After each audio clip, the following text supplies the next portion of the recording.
Welcome to Lamwyk Digital, introduced by moderator Ed Goodchild.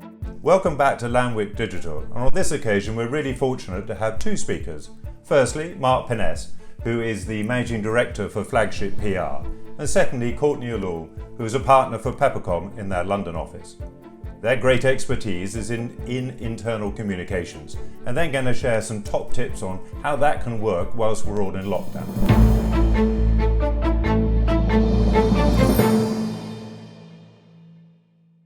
The key thing to remember is that this is not working from home.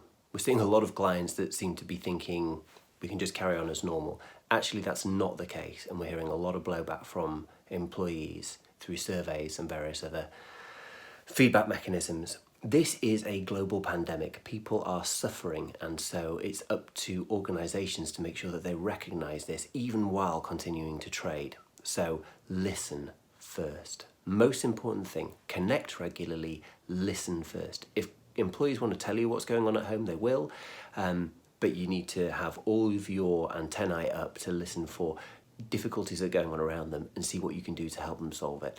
Those companies that are able to protect and support and build trust with their employees are going to be able to sustain those relationships in the longer term. The government guidance is clear that if you furlough an employee, you cannot ask them to perform any work-related activities or to generate any income while they are on furlough. So it creates this tension where employees want to stay connected and receive information, and organizations who are wrestling with how to get this information into their hands. First and foremost, consult with HR and legal to understand what is permissible and create a communications policy. Once you've created that policy, get it into the hands of non-furloughed employees and managers so that they can adhere to it. And then look for opportunities to supply non-work related information to furloughed employees, such as wellness tips or links to resources. I've heard anecdotally of organizations who have set up WhatsApp groups whereby employees opt in, not with their work number, and organizations are able to supply non-work related essential information that way. Again, it's important to check with HR and legal on their position. And lastly, many surveys reveal that employees actively seek out information from their own company websites.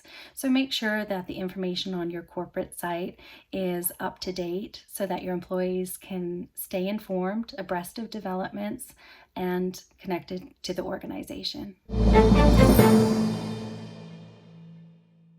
It's a terrific question, and I think it's one that organizations are really wrestling with right now. Look, your employees are going to remember the day they physically re-entered the workplace and how you as an organization made them feel that day and in the weeks that follow. So I think there's a couple best practices to keep in mind. First and foremost, listen always. Engage in two-way dialogue. Ask how your employees are feeling, how they're doing. You can do this through pulse surveys, one-on-one check-ins, team chats, and other mechanisms. Also, equally important, communicate safety and well-being. What are your policies? What are your strategies? What measures do you have in place? Create as much specificity as possible. You can't create an engaged workplace if they don't feel physically and psychologically safe. And then next, continue to be human in your communications. Be honest, open, transparent, direct.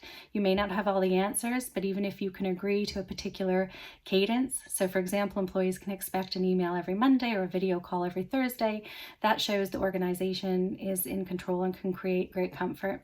And finally, look for opportunities to co-create the future with your employees. I think we can all do with a healthy dose of optimism, and employees want to do their part in getting the economy going and helping the organization grow and ultimately thrive. It comes down to three key things. The first is to strike the right tone.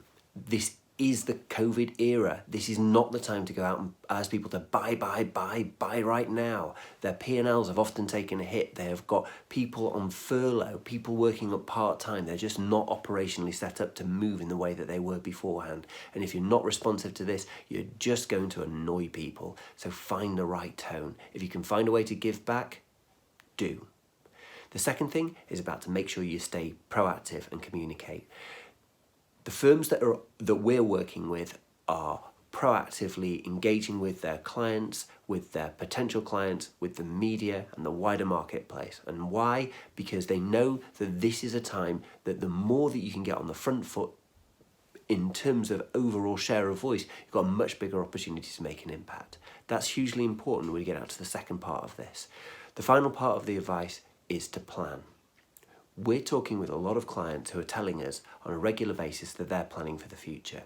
No one's talking about it in the press because obviously this is a difficult time for everybody, but in the business world, I can tell you that if you're not actively looking about how do we take advantage of this brush fire that's burning through the global economy and make it so it's an opportunity for regrowth for your business, then you're in a minority, because that's what everybody's thinking about now. So what can you do to get on the front foot, to help your clients, to help your clients' clients, to help the consumers, to do great things that can help the economy get back on its feet and fund this wonderful NHS and the schools and everything that we need, because it's down to business people like the folks who are watching this to get out there and make a ruckus. Thank you very much indeed, Mark and Courtney. That's really insightful, and that's going to be super useful as we all learn to cope with how we're going to be able to do business and talk to colleagues whilst this pandemic continues. We have future speakers, future experts to listen to, and we look forward to bringing them to you. Thank you very much indeed.